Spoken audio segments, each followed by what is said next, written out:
Hey, thanks for joining me. Got a couple of books here that I was always curious about. For one reason and one reason alone, early Todd McFarlane artwork.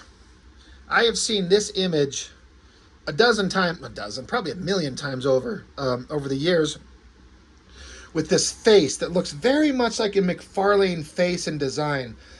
And people would talk about this is some of the earliest work he ever did. So I saw them online and scooped them up for not much at all. I wanted to see them. Um, I'm about to frustrate a chunk of my viewing audience when I tell them, as happens, I couldn't get into these stories. I couldn't be bothered to read them. I was trying to, and I'm just like, these old DC books.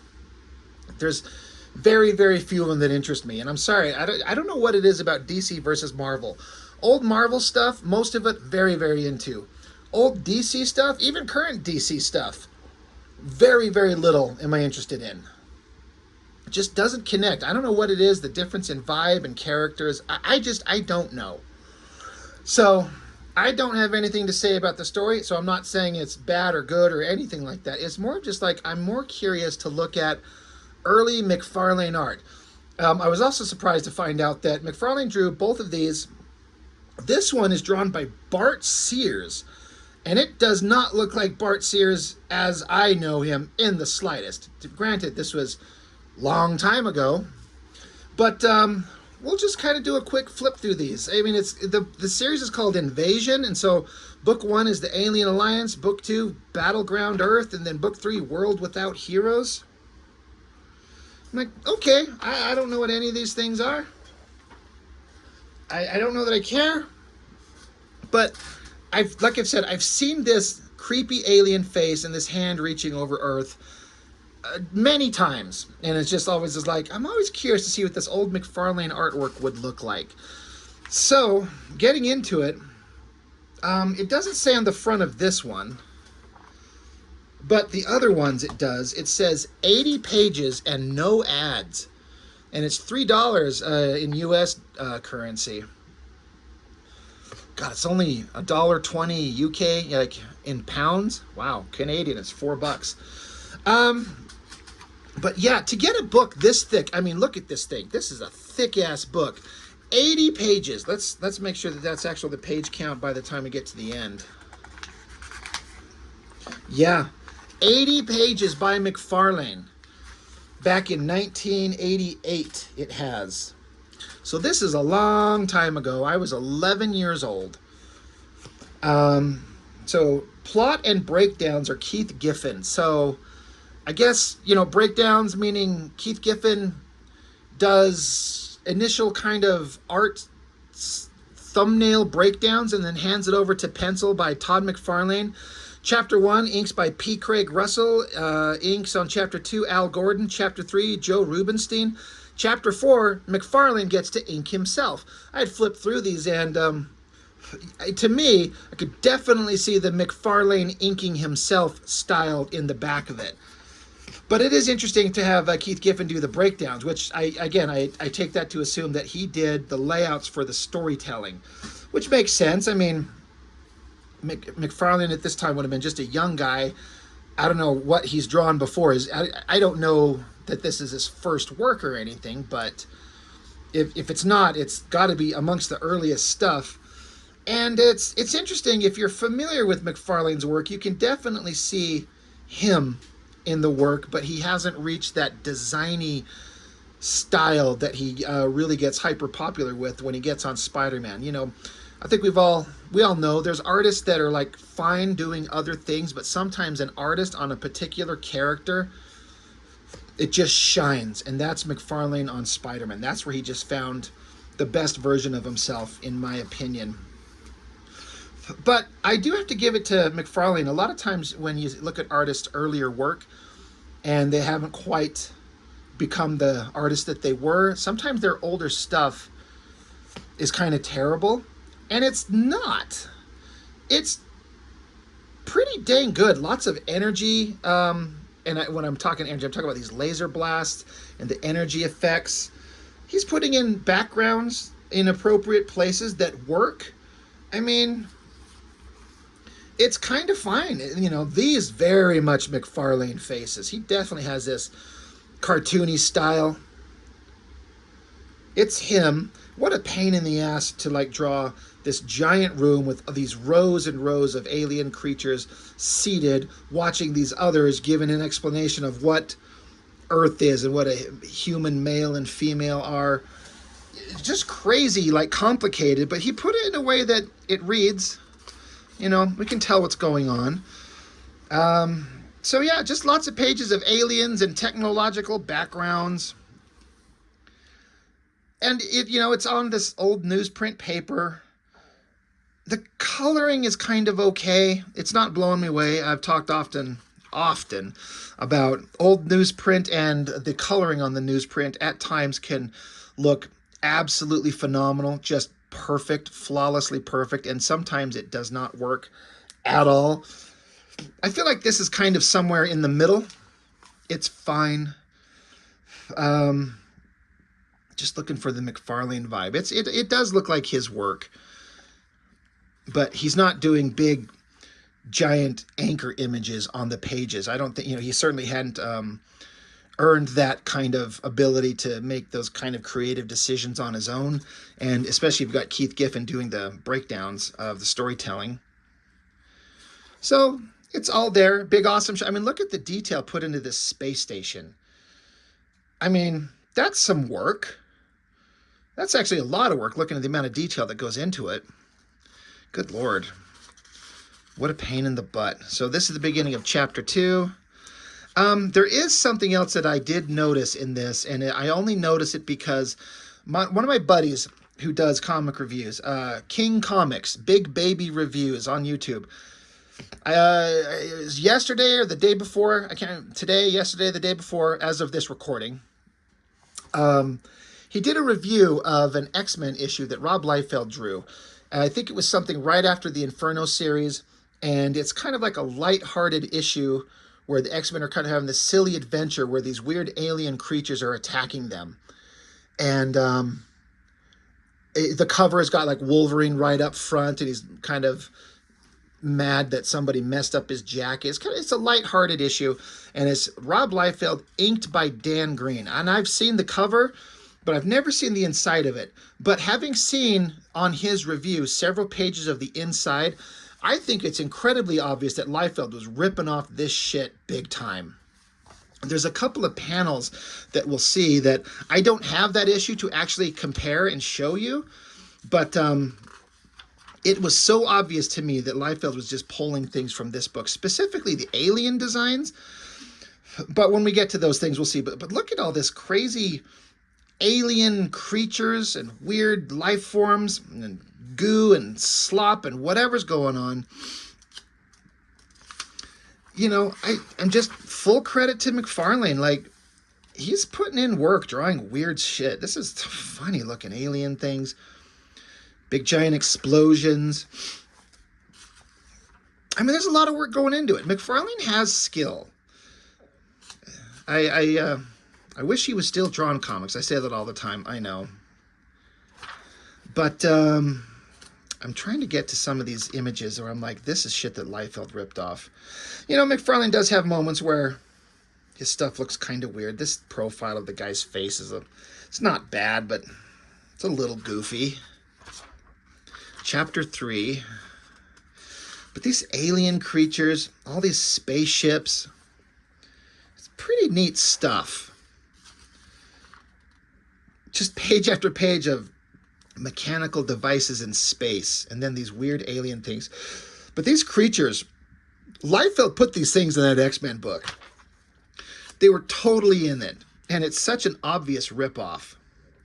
God, look at all the vehicles in this thing. What an absolute pain. But yeah, let the invasion commence. So all these spaceships going towards Earth. That's a lot of work. But now we get into chapter 4, and this is McFarlane inking himself. That's a very McFarlane pose. It's just funny to see this kind of figure, such a tiny little panel. Like he would put that thing like top to bottom on the page in modern like Spider-Man Spawn years. It doesn't need to be that way, but that's just kind of funny. But this all with McFarlane inking himself, according to the credits in the front. It looks more like the McFarlane that we know because he's just putting his own finish on it. But just a complicated bunch of pages of space backgrounds, buildings, alien worlds, alien creatures. But McFarlane likes to draw odd stuff. He likes to do weird things, and so maybe it just fit with him. That's a pretty decent face. Use of the screen tones to give the shot of his face there. But this is one of those pages. There was a shot in that X-Men book by Liefeld where there was a city shot, looking up at buildings and these big flat alien ships coming into the sky. And as soon as I saw this, I was like, I just saw this image, but it was in a Liefeld book on that channel for King Comics. I was like, it's not a panel for panel, shot for shot replication, but it's the same kind of idea, like these broad flat ships. It just felt the same. And again, I don't have the book to compare to, but I could go back and look at the video. But I was just like, this is, Liefeld put this in there. So yeah, I guess Earth is getting invaded. This is a very McFarlane thing. Look at that side shot of the alien face taking up, a side profile top to bottom. I mean, this is kind of like a staple of McFarlane design. The big full profile face shot and panels next to it. And I actually like it. I think it looks good when he does it. God, it makes me want to put that into my own books. But it's funny. This is something he's done for a long time. Unless this is, again, Keith Giffen's doing the breakdowns. And did he choose this? It makes you wonder. But anyway, that's McFarlane right there. Look at that shit. A guy in a big cloak draping everywhere. That's what McFarlane likes to do. He's one of the best guys drawing dramatic capes for sure. Look at the amount of detail on these alien creatures, the destroyed building in the background, the civilians up front. McFarlane's working. And it's all pretty dang good. These goofy aliens with their giant teeth. Got the Martian Manhunter. Very McFarlane hands and faces. So anyway, 80 pages in book one. But like I said, these stories aren't capturing my attention. Just something about these old things that especially DC Comics. So yeah, plot and breakdowns, Keith Giffen, McFarlane, pencils everywhere. Oh shit, so McFarlane is chapters 1 and 2, and Keith Giffen is chapters 3 and 4. I don't know if I even... Oh yeah, that's not McFarlane. Yeah, obviously. So yeah, McFarlane, all of the first book and then half of this one. Inks by P.K. Russell, Al Gordon, Joseph Rubinstein, and Tom Christopher. So, I mean, to draw 80 pages, that's a lot of work. Most comics are 20, 22 pages. So this is like 4 issues in one. So I wonder how long it took him to draw, like what kind of time frame they gave him to do this in. Weird lighting going on here. I see what they're kind of doing, but it almost look like Superman has like a shiner with that lighting. I get what he's doing, but it doesn't quite work. But he's experimenting. He's trying different things. So I guess humanity and heroes are trying to figure out a way to stop an alien invasion. This Batman up front, that's pretty dramatic. That's pretty cool looking. Man, that is not great in terms of a drawing. I wonder if McFarlane was running out of steam or if the inker just took control of it and did whatever they wanted. But yeah, less interesting art in this one. But I kind of get it. If, McFarlane like penciled an entire 80-page issue, and that was 1988. This is still 1988. So it's a lot of work for him to do. So it looks like, I assume, the Justice League. Got Superman and some characters I have no idea who they are. Look at McFarlane doing a Superman. How often has McFarlane ever drawn Superman? It's kind of interesting. Some underwater scenery. We in Atlantis. A lot of action and detail on those pages. Aquaman. What is this? Is this Firestorm? Is that the name of this guy? Yeah, Firestorm. Superman with dramatic, awesome McFarlane cape. I don't think McFarlane is the guy to draw the best version of Superman. It looks okay. But anyway, alien invasions, fights, punches. That's kind of an interesting shot. This is an interesting choice. To have the box focused on his chest and his symbol, but his head outside of the top of the panel, but still shadowed in. I don't think it works. It's a little weird, but it's interesting.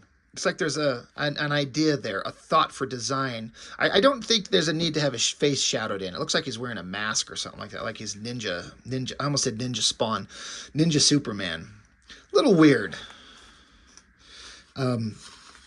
Speaking of weird, that's an interesting upshot on that face. But yeah, lots of pages of fighting. I think this is a reuse of it. Or did I not see this panel in issue 1? That's okay. I'd reuse it again too. But then it goes off onto who did I say was drawing chapter 3 and 4? Keith Giffen, pencils, and inks are Al Gordon, Joe Rubinstein. So it's not McFarlane anymore. It's probably, I think it's safe to say, technically speaking, better in a lot of ways because it's Keith Giffen. I understand Giffen's role and his legacy in comics, but I have read almost nothing from the guy and seen his artwork, so I can't really speak on it. It's certainly very skilled and talented. It's a very different vibe, and depending on your artistic interest, it feels like it's more of a DC style than McFarlane, so it seems like Keith Giffen's work fits better in this DC book, but there's some parts of it that are just not as dynamic. A little bit. Like, it's a way better face than McFarlane's ever drawn.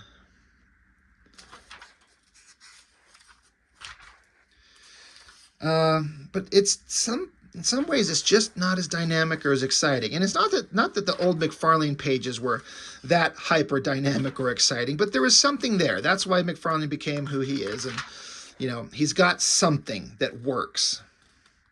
These big space shots of these crazy alien ships. A lot of work going into these pages, a lot of battles in space, a lot of explosions. It's fun. But what else can I say about these things? Because I don't care about any of these DC characters, and I'm not really interested in reading these books. So, well, that's book 2. I was mainly interested in flipping through the ones with McFarlane artwork, and we're past those. Book 3, like I said, is Bart Sears. If you know Bart Sears' work and you look at the Superman face, that looks like Bart Sears, for sure. But his work in this doesn't look like Bart Sears that I know at all. Again, it's 1988. Same thing, plot and breakdowns, Keith Giffen, Bart Sears pencils, and then inks are Joseph Rubinstein, Tom Christopher, Dick Giordano, and Pablo Marcos. So, this is some interesting, reverse negative stuff. I wonder if he drew this in the negative or drew it regularly and then they flipped it in a negative black and white image for whatever effect they're going for here. It's actually really interesting. I think that they did flip it. It's interesting. It looks good. But yeah, now you got Bart Sears drawing. They're keeping I don't know that McFarlane designed these alien creatures with the teeth and all that shit. I don't know if these creatures existed before, but this is very skillful stuff. We all know Bart Sears. This is a guy that studied muscular anatomy up and down and back and forth and inside and out and everything. And you can see it in his rendering on these figures. It's not the hyper overly done muscular style that he gets a little bit too carried away with at times. But this is some pretty solid stuff. It's not bad, but because it's DC Comics and it's characters I don't read, I don't know anything about them, so I'm not particularly invested in anything that's going on, but it's all really solid drawing. Again, technically speaking, probably better than McFarlane in every kind of technical way. But, you know, you got to give McFarlane credit for putting in the work, doing pretty damn good, and becoming hyper successful down the road. So, I don't know. It's just, God, we're 29 pages in of another 80-page giant. That's a good helicopter. That looks pretty good. But yeah, I do have to say, like, there's technically precise, not technically precise, but like technically completely competent pages. Very good. But these basic like 6-panel age grid layouts, there's no visual excitement to them. And I've just kind of been spoiled with some of the artwork that I grew up with, that I want a little bit of visual excitement, and it's not exactly there, but it doesn't always have to be good. I don't know. We're just gonna zip to the end of this. It's Bart Sears. He's really good. This is, like I said, this is before he got crazy with his muscular anatomy. He's got all kinds of skills for sure. Very talented guy. But great lighting going on here. That's a great shot. These are neat. These pages, especially like the coloring. This coloring looks fantastic. With the lighter tones giving the highlights on it. That looks really good, actually.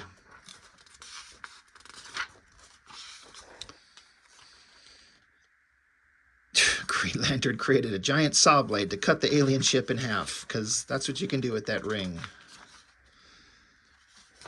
Anyway, our heroes are fighting whatever's going on in the story.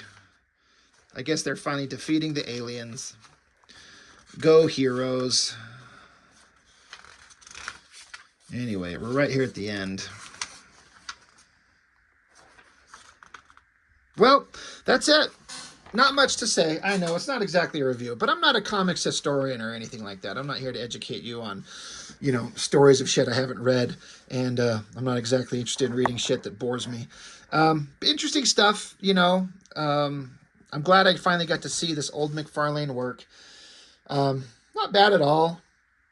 Classic old school comics. Like, if you're into old school DC stuff, this might be just the perfect stuff for you. Doesn't exactly excite me, though, obviously, but good. So it's fun to flip through these, kind of see what they were, and just kind of get to experience them for once. So anyway, that's it. That's all I've got on this one. Thanks for joining me. I appreciate it. See you next time.